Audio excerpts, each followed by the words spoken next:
패역한 세대들의 활모되인 악한 세상에서 하나님의 사람으로 의의 길을 걷는 삶은 나사렛 예수 그리스도가 행하신 방식을 본받으려는 자기 부인, 자기 낮춤에서 일어납니다. 자기 부인이나 자기 낮춤은 성령으로 추동되어 일어나는 능력입니다. 세상에 속한 자가 아님에도 세상에서 살아가야 하는 모순적 삶에서 시편은 부단한 자기 성찰과 자조적인 탄식 그리고 역설적인 소망을 담고 있어서 가장 훌륭하고 능력 있는 기도 언어 묶음입니다. 기도 몰입이나 능력이나 영의 세계를 경험하는 것은 신적 개인기 얻기가 아니라 땅의 현실에서 하나님 나라 실제를 민낯으로 경험하면서 그리스도의 순환과 죽으심을 본받아서 살아계시는 하나님을 아는 풍성함으로 인도받는다는 거예요. 여기에서 다 떠나는 것, 이러한 실제가 없는 것들은 전부 다 거짓 용들이에요. 기도는 기도자를 그리스도라는 하나님의 비밀 안으로 인도합니다. 이게 원칙이에요. 기도를 능력으로 생각하지 마세요. 기도는 응답 이런 걸로 생각하지 마세요. 기도는 하나님이 감추신 비밀인 그리스도 안으로 나를 인도하는 거예요. 시편 20편은 전쟁에 출정하는 왕을 위하여 그의 승리를 기원하는 제사장들의 기도로 읽고 있습니다. 제사장들의 아름다운 축복 기도라는 거예요. 특히 마지막 짐승의 제국이라는 현실에 매이는 깨어있는 자들, 이러한 자들이 당하는 고난과 환난 가운데서 더할 나위 없는 격려이자 위로입니다. 이러한 제사장들의 축복 기도는 소시민적이고 망설이는 성도들마저도 기꺼이 악한 세상과 패역한 사람들 가운데 의의 길을 걷는 용기를 주면서 그리스도의 순환과 죽으심을 본받아 믿음의 분투를 이어가게 합니다. 하나님 나라 제사장은 기꺼이 칼을 들어서 음란과 더러운 악에 탐닉한 동족들을 거룩하게 도륙한 비느하스처럼 전사 제사장들이라는 거예요. 전사 제사장들은 악한 세상들을 주도하는 패역한 세대들과 영적 도덕적 전쟁을 수행하면서 십자가의 승리와 예수 그리스도의 통치권을 시위합니다. 이러한 제사장들은 시편 20편으로 동지적 연대감을 결속하면서 견고한 하나님의 진실을 형성한다는 거예요. 악한 세상에서 거룩한 난민들인 그리스도인은 시편 20편으로 인하여서 고아나 외톨이가 되지 않으며 대제사장이신 예수 그리스도의 축복과 격려를 경험한다는 거예요. 이 마지막 번 짐승과의 전쟁에 자발적으로 가담하여 그리스도의 남은 전쟁을 수행하는 전사 제사장들을 누가 축복해요? 대제사장이신 예수 그리스도가 축복한다는 거예요. 그리고 히브리서에서 보면 구름같이 둘러싼 허다한 증인들이 축복하고 응원하고 격려하는 거예요. 전쟁은 왕, 제사장들에게 나라와 민족과 성전의 운명을 저울질하는 비상 상황이죠. 제사장들은 본문 1절에서 야곱의 하나님의 이름을 의지해서 기도합니다. 야곱의 하나님의 이름, 야곱의 환난 날 동안에 그가 바다나람에서 사단으로 상징되는 라반의 수하에 보낸 세벌 속에서 그 야곱에게 나타나시고 지켜주신 여호와 하나님의 이름이 믿음의 선한 싸움이 일어나는 현장과 사람들 관계 안에서 영적 전쟁터로 나가는 왕들, 지도자들, 방백들, 성도들을 단단하게 결박해 주시도록 간구한다는 거예요. 영적 전쟁을 치르고 있는 누구를 위하여서 어떻게 중보 기도해요? 야곱의 하나님의 이름이 그를 지켜주옵소서 기도하는 거예요. 어려운 날들이 작정되어 다가오는 오늘날 때에 맞는 기도 간구나 중보 기도는 하나님의 은혜가 기도자 위에 있다라는 증거입니다. 오늘날 영적 소경이자 규모거리들은 하나님 나라와 아무런 상관이 없는 사탄의 나라의 언더커버들을 향하여 축복과 보호의 간구를 쏟아내는데 이들의 기도와 선포는 시편 20편과 아무런 상관이 없다라는 거예요. 지상 교회들은 정치적 영역이나 사회적 영역이나 경제적 영역에서 일어나는 하나님 나라 방백들을 알아보는 눈이 없어요. 누가 하나님의 방백인가를 전혀 알지 못해요. 그래서 짐승의 세상에서 사탄의 나라에서 보낸 언더커버들을 지지하고 축복하고 기도해 주는 거예요. 자, 그들은 한결같이 짐승의 세력들의 아젠다를 구현하는 자들 아래 환관과 내신 노릇을 부끄러움 없이 행합니다. 어려운 날들 가운데 야곱의 하나님의 이름은 아무에게 놓이지 않습니다. 야곱의 하나님의 이름은, 우리 주 예수 그리스도의 이름은 주가 합당하다고 판단하신 그릇들 위에 놓인다라는 거예요. 그게 권위예요. 마귀와의 전쟁, 적그리스도 짐승과의 전쟁은 주 예수 그리스도가 자신의 그릇 위에 놓은 자신의 이름 권위에서 나오는 능력으로 싸우는 거예요. 오직 하나님 나라 왕들, 전사, 제사장들이 시편 20편으로 자신을 결박할 합당한 권리가 있습니다. 자, 본문 2절에 언급되는 성소 시온은 하나님의 임재, 하나님의 통치가 드러나는 곳이죠. 왕적 통치를 드러내는 전사, 제사장들, 그리스도의 군사들에게 유일하게 도움이 오는 처소가 성소와 시온이라는 거예요. 무슨 소리냐? 내 안에 거하시는 하나님의 성소 그리스도에게서 지혜와 능력과 구원이 온다는 거예요. 그래서 이 마지막 때 주님은 우리에게 하나님의 음성을 어디에서 바라세요? 내 안에 자신의 보좌를 두시고 바라시는 거예요. 성도들은 영적 카리스마와 성령의 은사들과 역사들이 일어나는 자들에게 기도받기를 원하는데, 영적으로 축복하는 기도는 기도를 받는 자들에게 먼저 임마누엘, 그리스도의 임재와 통치, 주되심을 확인시켜 준다는 거예요.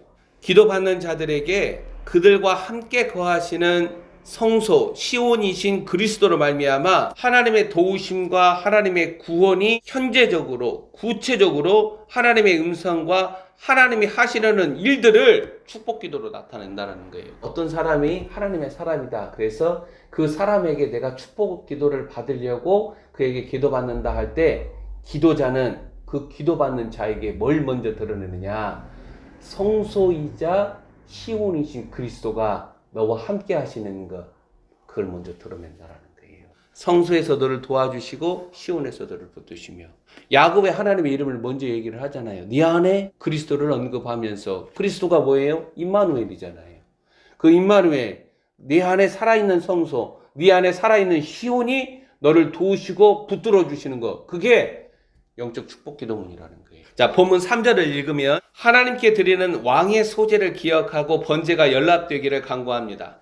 소제는 곡물로 드리는 제사인데, 이것은 무엇을 말하냐면 왕의 일상적인, 즉 민낯으로 드러나는 성결과 경건이 합당하게 하나님 앞에 유지되어야 한다는 거예요. 소제와 번제가 하나님께 연락된다는 것은 하나님께서 왕을 아름답게 여기고 합당하게 여기고 기뻐하신다는 증거예요. 그러니까 하나님께 내가 연락되려면 나의 소제가 연락돼야 돼요. 소제는 고운 가루로 드리죠. 온전히 부서지고 깨트려진 자기 부인을 통하여서 그렇게 하나님 앞에 향기로 드려져야 돼요. 다윗에게 하나님이 사울이라는 공정 과정을 통해서 하나님이 기쁘게 받으실 소제처럼 다 다루신 거예요. 사울이 없었으면 다윗이 어떻게 자신 안에 사울을 죽일 수 있겠어요? 다 우리 안에 사울이 있어요. 우리 안에 사울을 죽이기 위하여서 하나님은 성령을 통하여서 십자가, 그리스도의 순환과 죽으심을 본받음으로 부활에 이르는 그 길로 나를 사로잡아 가시는 거예요.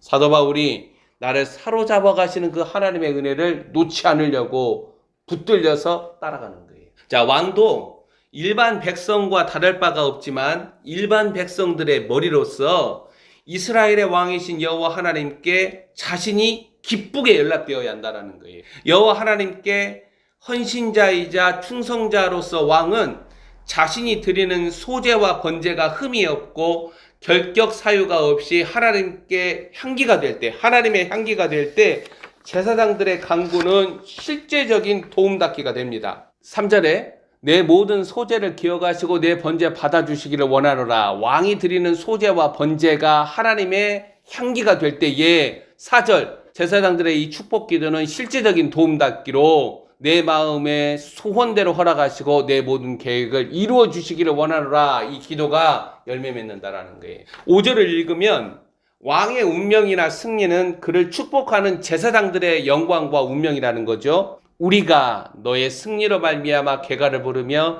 우리 하나님의 이름으로 우리의 깃발을 세우리니 여호와께서 내 모든 기도를 이루어 주시기를 원하노라. 이 우리 제사장들이 누구와 묶여 있는 거예요? 왕과 묶여 있는 거예요. 하나님 나라가 당하는 현실에서 지도자들이나 동역자들이 같은 영광과 운명으로 묶여 있다라는 사실은 사도 바울이 빌립보 교회나 데살로니가인의 교회를 향하여서 자신의 영광과 면류관 상급으로 언급하는 일로도 확인이 된다는 거예요. 마지막 때 오직 하나님 나라 전쟁에 가담하여 수행하는 부끄러움이 없는 일꾼을 향하여 구름같이 둘러싼 하늘에 있는 거룩한 자들은 기도하며 축복합니다. 본문에서 제사장들이 왕의 운명과 영광의 자신을 결박하면서 영적으로 정신적으로 왕이 치르는 전쟁터에 가담하는 공세성은 오늘날 지상교회들과 성도들이 실제 땅의 현실에서 걷는 길에서 드러나야 한다는 거예요. 마지막 때 합당한 교회는 깨어있는 성도는 의의 길을 떠나지 아니하고 의의 길을 걸어요. 하나님의 길을 걸어요. 인자의 길을 걸어요. 인자의 길을 걷는 그 성도 그 목사를 통하여서 우리는 분별할 수가 있는 거예요. 그 길을 걷지 않는 자들은 이렇게 예배당에서 설교만 해요. 설교만. 입만 나불나불 그래요. 입만 나불나불. 교회는 단자나 개체로 존재하지 않고 그리스도의 몸으로 나타나야 합니다. 세상이나 지상교회들은 그리스도의 몸, 교회의 영광을 본 적도 없고 알지 못하기 때문에 오늘날 철저하게 각자 도생한다는 거예요. 이것은 2020년, 2021년에 우리가 이미 봤어요.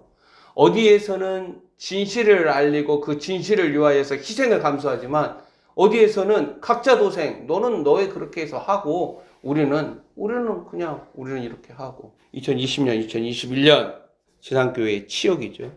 그리스도의 몸이 당하는 고통과 눈물과 아픔에 무감각하게 무관심으로 우리는 연결되어 있지 않음에도 불구하고 여러 이해관계로 말미암아 지상교회들은 냉정하고 무감각합니다. 자, 이것은 지상교회들이 생존 본능을 바라는 카멜레온과 다름없다라는 객관적 증거예요. 카멜레온에 불과한 지상교회들과 성도들은 하나님의 증거를 임으로 끌어쓸 수 없습니다. 끌어쓰는 하나님의 증거들이 그들을 심판한다는 거예요. 앞으로 이 땅에 일어나는 전쟁이나 기근, 환란이라는 어려운 상황 속에서 그리스도의 몸은 운명 공동체로 그리스도의 군사들과 함께 참전하시는 주 예수 그리스도의 도우심을 간절하게 간구해야 합니다. 백마를 타신 만왕의 왕 만주의 주도 전쟁터에 친히 참여하시는데 자기네들이 하나님의 종이라면서요. 오직 설교단상에서 입만 나불나불. 실제 전쟁이 일어난 전쟁터에는 발 하나 옮기지도 않으면서 전부 다 가짜예요. 본문에서 왕에 대한 송축과 축복기도, 승리와 보호를 강구하는 제사장들과 백성들은 왕, 오늘날 그리스도의 군사들을 말하는 거예요. 전사 제사장들을 말합니다. 이 전사 제사장들로 매게 되는 하나님 나라 통치와 구원을 아는 자들이라는 거예요. 마지막 번 짐승이 일어나는 길목에서 성도들은 지구적으로 일어나는 하나님의 그릇들, 부끄러움이 없는 일꾼들로 말미암아 드러나는 하나님의 자비로운 통치와 구원, 즉 성소와 시온에서 오는 하나님의 개입을 경험합니다. 대제사장이자 사도이신 예수 그리스도로 말미암아 일어나는 왕적 제사장들은 전사 제사장들이라는 거예요. 다 칼을 차요. 하나님의 말씀에 검을 차요. 남녀노소 예외 없이 왕적 제사장들은 지금 시편 20편에서는 제사장과 왕들이 구분되지만 신약은 달라요. 왕적 제사장이에요. 왕 같은 통치를 드러내는 전사 제사장들. 땅을 망하게 하는 사단적 세력들을 향하여서 주 하나님의 거룩하심과 통치를 드러내는 하나님의 방백들입니다. 이 하나님의 방백들 가운데서 우리는 하나님의 왕권을 보는 거예요. 하나님의 정부를 보는 거예요. 주 예수 그리스도를 변함없이 사랑하는 모든 자들은 오늘이라는 동안 시편 20편에 나타나는 제사장들의 기도를 사용하여서 그리스도의 군사들을 응원하며 함께 그들과 선다라는 거예요. 이 마지막 때는 내가 누구와 함께 서느냐가 참으로 중요해요.